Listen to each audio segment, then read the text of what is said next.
High, আপনাদের সকলকে my YouTube channel Indian history and বেঙ্গলিতে স্বাগতম। আজকে আমরা আলোচনা করব ডাব্লিউবি প্রাইমারি টেট ইন্টারভিউ 2026-এ যেসব প্রশ্নগুলি সাধারণত করা হচ্ছে, সেই সব প্রশ্নগুলি নিয়ে আজ আমরা আলোচনা করব। তার আগে আমার চ্যানেলে নতুন হয়ে থাকলে প্লিজ লাইক, শেয়ার এবং সাবস্ক্রাইব করে রাখুন। পাশের বেল আইকনটি প্রেস করে রাখুন, যখনই কোনো নতুন ভিডিও আপলোড করব সবার আগে যেন আপনাদের কাছে পৌঁছে যায়। ওকে, তাহলে শুরু করা যাক আজকের ক্লাস। যে প্রথম প্রশ্ন আছে ব্যক্তিগত পরিচয় ও সাধারণ প্রশ্ন নিয়ে। প্রথম প্রশ্ন, আপনার নিজের সম্পর্কে বলুন।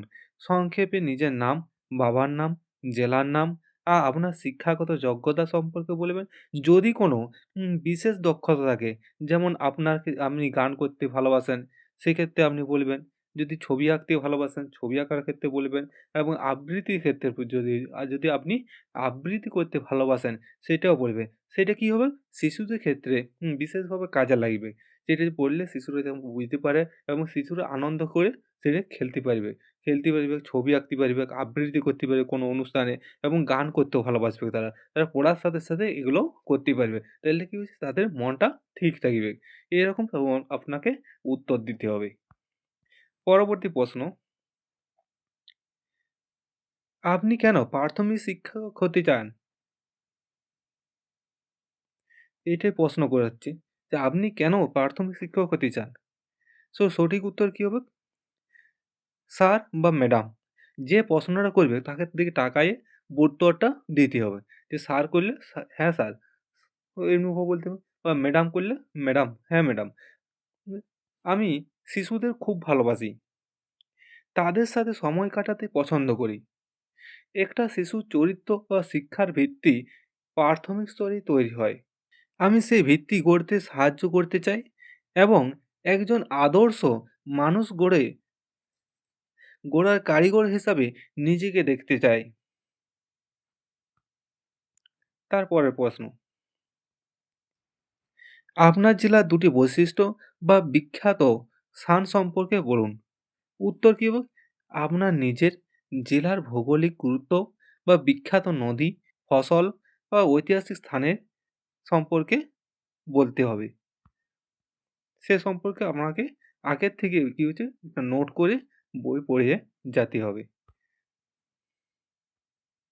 তারপরে, ক্লাসের কোনো ছাত্র খুব দুষ্টুমি করলে আপনি কি করবেন? এক্ষেত্রে উত্তর হবে আপনার, আমি তাকে বোকাঝোকা বা মারধর না করে তার দুষ্টুমির কারণ বোঝার চেষ্টা করব। তাকে ক্লাসের কোনো দায়িত্ব, যেমন ডাস্টার আনা বা বোর্ড মোছা, ব্যস্ত রাখব। অথবা পড়াটিকে খেলার ছলে বুঝিয়ে তার মনোযোগ আকর্ষণ করার চেষ্টা করব।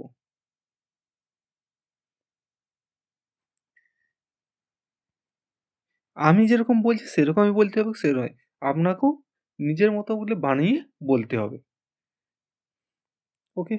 তারপরে প্রশ্ন, কোনো ছাত্র যদি পড়াশোনায় খুব দুর্বল হয়, তবে আপনি কি ব্যবস্থা নেবেন? এক্ষেত্রে আপনার উত্তর হওয়া চাই, আমি প্রথমে তার দুর্বল জায়গাটাকে চিহ্নিত করব।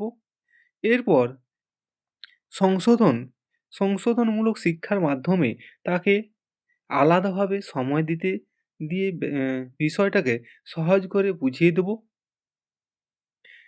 প্রয়োজনে তার অভিভাবকের সাথে কথা বলব।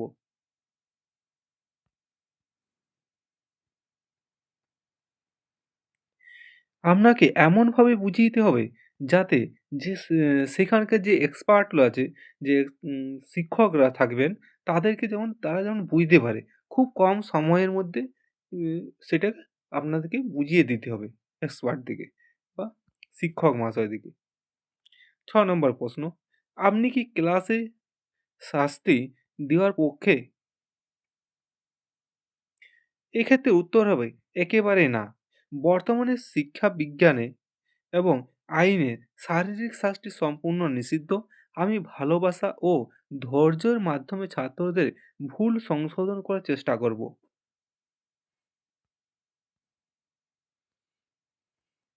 তারপরে বিষয়ভিত্তিক বা পেডাগজি সংক্রান্ত যে প্রশ্নগুলো করা হয়, সে সম্পর্কে।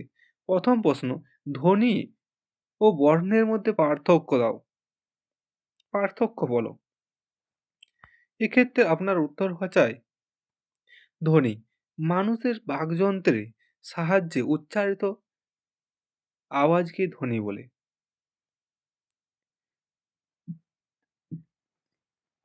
এটি শোনা যায় কিন্তু দেখা যায় না। বর্ণ কাকে বলে? ধ্বনির লিখিত রূপ হলো বর্ণ। এটি দেখা যায় ও পড়া যায়। তার পরের প্রশ্ন, স্বরবর্ণ ও ব্যঞ্জনবর্ণ কাকে বলে? আপনাকে এই প্রশ্নটা দিয়ে দিবে যে স্বরবর্ণ কাকে বলে। যেহেতু আপনি কি হচ্ছে প্রাথমিক একজন শিক্ষক, প্রাথমিক স্তরে একজন ছোট উম, প্রাথমিক স্তরের শিক্ষক, সেহেতু আপনাকে বলবে যে স্বরবর্ণ ও ব্যঞ্জনবর্ণ কাকে বলে। যে এক্ষেত্রে আপনার উত্তর হবে যে বর্ণ অন্য বর্ণের সাহায্য ছাড়াই উচ্চারিত হয়, যেমন অ, আ, ঠিক আছে। আর ব্যঞ্জন বর্ণ যে বর্ণ স্বরবর্ণের সাহায্য ছাড়া উচ্চারণ হতে পারে না, উচ্চারিত হতে পারে না, যেমন ক প্লাস অ সমান ক। এমনভাবে তোমাকে বুঝিয়ে দিতে হবে। পরবর্তী প্রশ্ন, জোড় ও বিজোড় সংখ্যার ধারণা শিশুদের কিভাবে দিবেন? আপনি কিভাবে দিবেন, কিভাবে বুঝাবেন কোনটি জোড় সংখ্যা আর কোনটি বিজোড় সংখ্যা শিশুদেরকে? একজন ওয়ানের স্টুডেন্টকে কিভাবে আপনি বুঝাবেন? সেক্ষেত্রে আপনার উত্তর হওয়া চাই কি, আমি মার্বেল বা কাঠের ব্যবহার করে শেখাবো। প্রথমে কিছু কাঠ নেব, তারপরে দুটি করে কাঠ আলাদা করতে বলবো। যদি সব কাঠই দুটি ভাগে ভাগ হয়ে যায় এবং শেষে কিছুই না থাকে, তবে সেটি জোড়া। আর যদি একটি কাঠি অবশিষ্ট থাকে, তবে সেটি বিজোড়। তারপরে প্রশ্ন, শূন্য এর ধারণা কিভাবে দিবেন? একজন দ্বিতীয় শ্রেণীর ছাত্রকে বা দ্বিতীয় শ্রেণীর ক্লাসে গিয়ে আপনি কিভাবে একজন শূন্যের ধারণাটা কিভাবে দিবেন ছাত্রছাত্রীদেরকে? সেই ক্ষেত্রে আপনার উত্তর হওয়া উচিত, আমি শিশুদের বলবো, আমার হাতে ৫টি চকলেট আছে। আমি ৫টি তোমাদের দিয়ে দিলাম। এখন আমার হাতে কয়টি চকলেট আছে? ওরা বলবে কিছুই নেই। এই কিছুই নেই বা ফাঁকা বোঝাতে গণিতে আমরা যে সংখ্যা ব্যবহার করি তাকে শূন্য বলে। পরবর্তী ক্ষেত্রে যে প্রশ্ন আছে, টিএলএম এর পুরো নাম কি? এর ব্যবহার কি? এই ক্ষেত্রে আপনার উত্তর হওয়া চাই টিএলএম এর পুরো নাম হলো টিচিং লার্নিং ম্যাটেরিয়াল।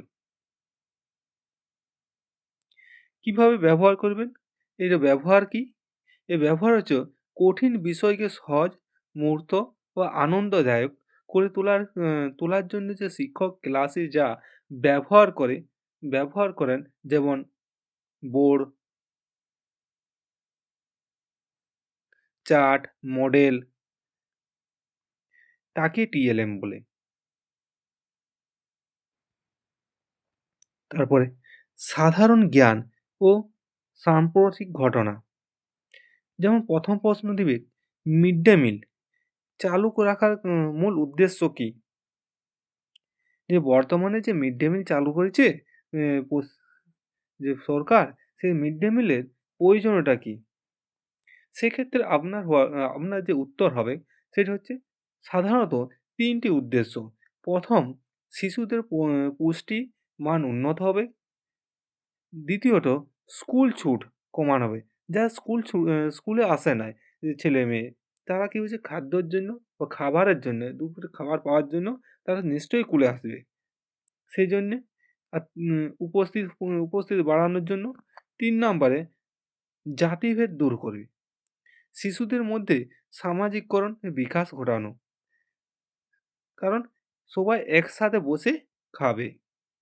ধনী, কেউ গরিব, কেউ আবার কাস্টের লোক, কাস্টের শিশু। তারা কি হচ্ছে সবাই একসঙ্গে বসে খাওয়া-দাওয়া করবে। তাদের মধ্যে কি হচ্ছে ভেদাভেদ থাকবে না। কে ধনী, কে গরিব, কে নিম্ন কাস্টের, কে উচ্চ কাস্টের, সেগুলো কি হচ্ছে ভেদাভেদে থাকবে না। তার জন্য বলছে যে বেশি গুরুত্বপূর্ণ মিড ডে মিলের। তারপরের প্রশ্ন, পশ্চিমবঙ্গের বর্তমান শিক্ষামন্ত্রীর নাম কি? আপনি কি জানেন পশ্চিমবঙ্গের বর্তমান শিক্ষামন্ত্রী কে? সেই ক্ষেত্রে উত্তর হবে ব্রাত্য বসু। আজ এতক্ষই। আরও এরকম ভিডিও পাওয়ার জন্য আমাদের চ্যানেলটিকে সাবস্ক্রাইব করে রাখতে পারেন। ওকে, ধন্যবাদ।